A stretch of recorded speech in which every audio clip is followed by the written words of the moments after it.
Lalu apakah kita merasa bahwa kita ini belum mengenal diri sejati? Padahal ini selalu satu dan tiada pernah terpisahkan. Bukankah Allah Subhanahu wa Ta'ala selalu meliputi makhluknya?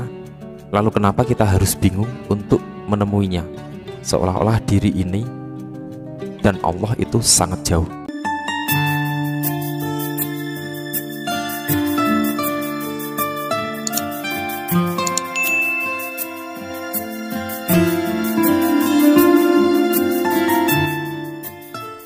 Assalamualaikum warahmatullahi wabarakatuh.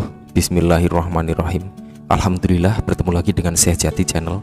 Dalam tema video kami kali ini adalah tentang batasan-batasan dalam mengenal diri. Barang siapa melanggar batasan-batasan ini, maka dia tidak akan mampu untuk mengenal diri. Hadis Nabi Muhammad SAW menjelaskan, Man arafa nafsahu faqad arafa rabbahu. Barang siapa mengenal dirinya, maka dia akan mengenal Tuhannya. Di dalam kehidupan manusia ada saja keterbatasan yang dimilikinya. Sebuah batasan diri yang sudah melekat kuat dari masa kecil hingga masa dewasa sekarang ini. Dan ini masih saja selalu membayangi kehidupan manusia. Mari kita atur mindset ulang bayangan-bayangan tersebut. Ada beberapa batasan-batasan yang bisa kami bagikan untuk kita ketahui. Semoga kita mampu untuk lebih dekat kepada sang diri sejati. Di sini kita bagi menjadi 7 bagian batasan untuk mengenal diri. Jadi jangan sampai kita melakukan ketujuh hal tersebut. Yang pertama adalah ketakutan, yang kedua adalah perang bantah antara hati dan pikiran, yang ketiga adalah selalu mensugesti, yang keempat adalah zikir yang terlalu keras, yang kelima adalah ketergantungan, yang keenam adalah keinginan bertemu, dan yang ketujuh adalah pencitraan. Mari kita langsung saja masuk pada tema yang pertama, adalah ketakutan. Banyak sekali ketakutan-ketakutan yang menempel pada diri, dan ketakutan-ketakutan yang kadang tidak beralasan sama sekali, yang selalu menghantui pikiran manusia. Takut direndahkan misalnya, meskipun memang dia tidak berakhlak. Takut tidak dianggap, padahal memang tidak pantas. Takut tidak ditemani, memang karena memang dia selalu menjauh dari teman. Takut dimarahi, padahal memang salah. Takut dianggap sebagai kaum minoritas, dan lain sebagainya. Terkadang ketakutan-ketakutan jauh terjadi di masa kecil kita.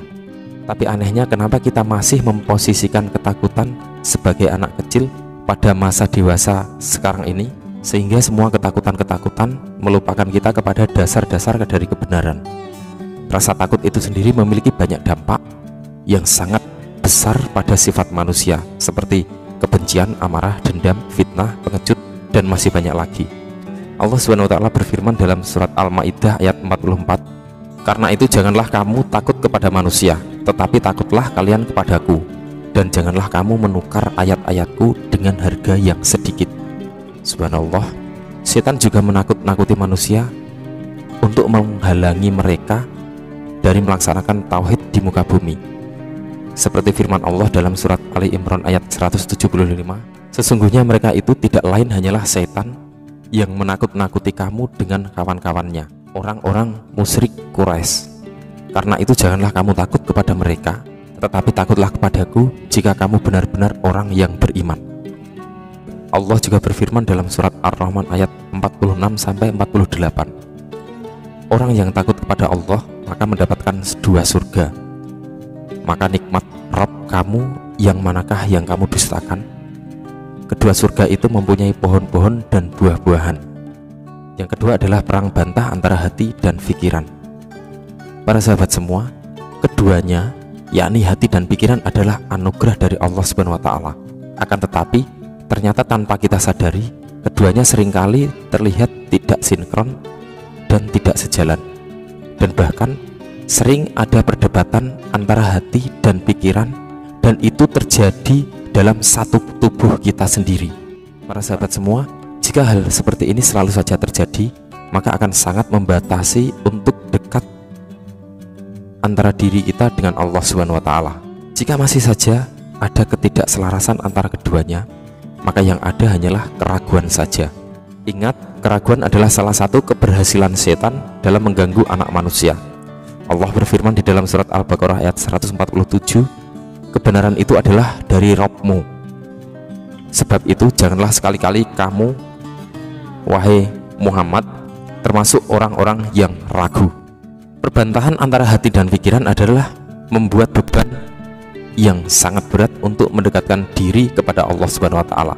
Jika pikiran membantah dan tidak optimis karena pikiran yang masih saja terbelenggu dengan bayangan bahwa pikiran masih penuh dengan keinginan dosa, atau mungkin saat berdoa yang belum terkabul dan hati mengatakan ada kegelapan dan sebagainya. Dan dalam keadaan seperti itu, sungguh segala usaha dan ikhtiar kita dalam mendekatkan diri kepada Allah dan berdoa akan sia-sia saja. Biarlah salah satu berjalan menguasai diri. Jika hati yang berjalan, biarkanlah dia berjalan. Bukankah sebagian sufi berkata, hati orang mukmin itu adalah rumah Allah. Jika pikiran yang berjalan, biarlah pikiran berjalan. Salah satu hadis menjelaskan dari Abu Hurairah radhiyallahu an. Ia berkata bahwa Nabi Muhammad SAW bersabda, Allah Subhanahu wa taala berfirman, aku sesuai prasangkaan hambaku, aku bersamanya ketika ia mengingatku. Biarkanlah berjalan salah satunya, maka itu artinya kita yakin bahwa hati dan pikiran adalah sebuah pintu anugerah. Insya Allah kita bisa masuk ke dalam salah satu pintu anugerah Allah Subhanahu wa taala. Jangan biarkan pikiran dan hati kita ini selalu berperang. Letakkanlah pikiran, dinginkan, kendalikan dan manage dengan benar, dan raihlah petunjuk Allah Subhanahu wa taala dengan pikiran yang tenang dan hati yang bening. Pikiran adalah jalan lahiriah kita dan hati adalah jalan batiniah kita. Jalankan ini secara seimbang dalam diri kita. Yang ketiga adalah sugesti. Sugesti akan selalu membatasi kedekatan kita kepada Allah Subhanahu wa taala, karena ibarat kita diam di anak tangga dan tidak mau bergerak ke tingkat selanjutnya. Manusia diperbolehkan dalam sugesti, tapi hanya sebentar saja, karena setelahnya harus dilepas dan masuk pada kekosongan yang ada. Sugesti adalah untuk memilih jalan Allah yang letaknya ada pada pikiran, dan setelah jalan itu kita pilih, maka pikiran tersebut kita kosongkan. Disinilah ikhlas berperan. Jalanilah dengan lurus dan terus sampai pada tujuan, tanpa melihat kiri kanan ataupun tujuan lainnya yang bisa membelokkan niat awal kita. Disitulah mulai berjalannya yakin. Sugesti beda dengan yakin. Mungkin contoh dari yakin itu seperti ini. Kenapa saat ini Anda selalu tetap berada pada salah satu channel YouTube? Maka ini tanpa yakin kita tidak bisa konsisten pada salah satu channel, Sehjati misalnya, atau channel lain. Sugesti dan yakin ibarat beda tipis, seperti angka 11 dan angka 12. Yang keempat adalah zikir yang terlalu keras. Berzikir adalah salah satu cara dalam mengingat Allah Subhanahu wa taala. Di dalam pendekatan diri dengan cara zikir yang terlalu keras, ini justru kurang mampu untuk menunjang dari tujuan awal, yakni pengenalan diri tersebut. Kita hanya tahu zikir yang mengantarkan kita kepada kesejatian diri. Terkadang kita lupa bahwa zikir adalah hanya sebuah sarana untuk mengatur mindset dalam pikiran manusia, atau salah satu cara merefresh kembali pikiran lebih bersih dan lebih sehat dari sebelumnya. Setelah bersih, manusia jadi lebih ikhlas untuk berbuat baik. Dan jika hati sudah benar-benar bersih dan bening seperti embun pagi, maka diri sejati pun akan terlihat jelas dari beningnya hati kita.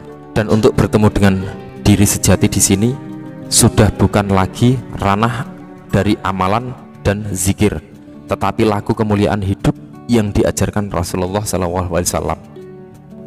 Salah satu tujuan dari zikir adalah untuk mengatur akhlak manusia. Kemudian akhlak dan budi tersebutlah yang mengarahkan kita kepada level selanjutnya yang lebih tinggi. Di dalam surat Al-Ankabut ayat 45, bacalah apa yang telah diwahyukan kepadamu, yaitu Alkitab Al-Quran, dan dirikanlah sholat. Sesungguhnya sholat itu mencegah dari perbuatan-perbuatan keji dan munkar. Dan sesungguhnya mengingat Allah, sholat adalah lebih besar keutamaannya dari ibadah-ibadah yang lain. Dan Allah mengetahui apa yang kamu kerjakan.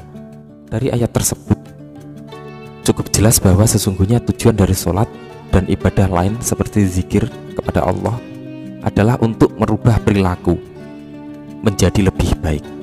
Yang kelima adalah ketergantungan.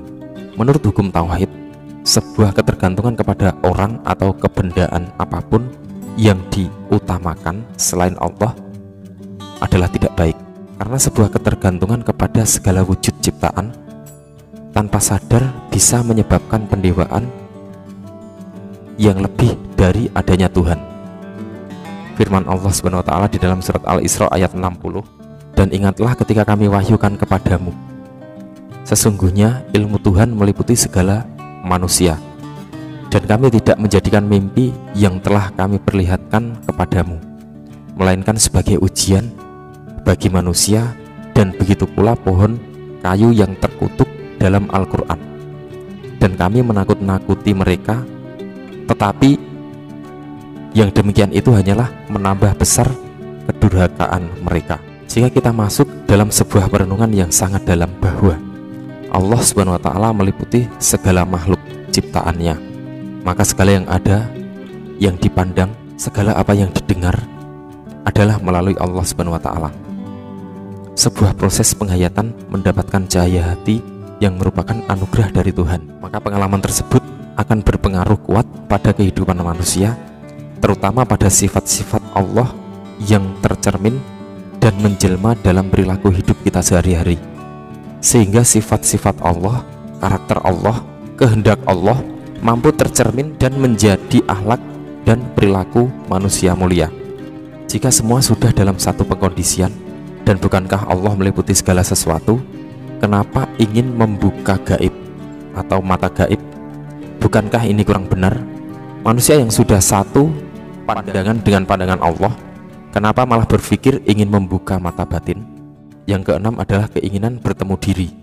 Di dalam salah satu hadis Nabi Muhammad SAW, barang siapa yang mengenal dirinya, maka ia akan mengenal Tuhannya, dan barang siapa yang mengenal Tuhannya, maka binasalah atau fana dirinya. Hadis tersebut menjelaskan bahwa dengan mengenal diri, kita mampu mengenali lebih jauh hingga bisa bertemu dengan sang diri atau ruh manusia. Lalu apakah kita merasa bahwa kita ini belum mengenal diri sejati? Padahal ini selalu satu dan tiada pernah terpisahkan. Bukankah Allah Subhanahu wa taala selalu meliputi makhluknya? Lalu kenapa kita harus bingung untuk menemuinya? Seolah-olah diri ini dan Allah itu sangat jauh. Lihatlah di dalam sebuah konsep kemanusiaan, sebuah anggapan yang menyatakan bahwa diri ini adalah jauh dari Allah. Maka jika manusia jauh dari Allah Subhanahu wa taala, akan tak tahu arah, bahkan mengarah pada kesesatan. Sebuah keinginan untuk bertemu adalah kondisi bahwa kita ini masih belum bisa bertemu. Jika kita dekat karena seringnya mendekat, akan tetapi keinginan tersebut akan segera lenyap jika kita mampu mengkondisikan kedekatan kita kepada Allah Subhanahu wa taala. Yang ketujuh adalah pencitraan. Maksudnya adalah menampilkan apa yang bukan kapasitasnya. Di dalam salah satu hadis dijelaskan, berkata Imam Nawawi, berkata Abu Ubaidah dan lainnya, dalam hal ini termasuk orang yang menampilkan kezuhudan, namun tujuannya adalah untuk dipandang manusia bahwa dirinya layak dipandang sebagai menyandang sifat zuhud tersebut. Dia menampakkan kezuhudan, dan zuhud lebih dari apa yang di dalam hatinya. Dia menampakkan kekhusyuan, dan zuhud lebih dari apa yang di dalam hatinya. Maka sejatinya dia sedang mengenakan dua pakaian, yakni pakaian dusta dan pakaian riya. Kehidupan palsu lagi semu kemungkinan menjadi gaya hidup bagi sebagian banyak orang sekarang ini. Ada yang biar dianggap kaya, ada yang biar dianggap pintar, biar dianggap alim, biar dianggap agamis, religius. Demikian ketujuh poin batasan manusia untuk mengenal diri. Terima kasih, semoga bermanfaat. Wallahu a'lam bishawab. Wassalamualaikum warahmatullahi wabarakatuh.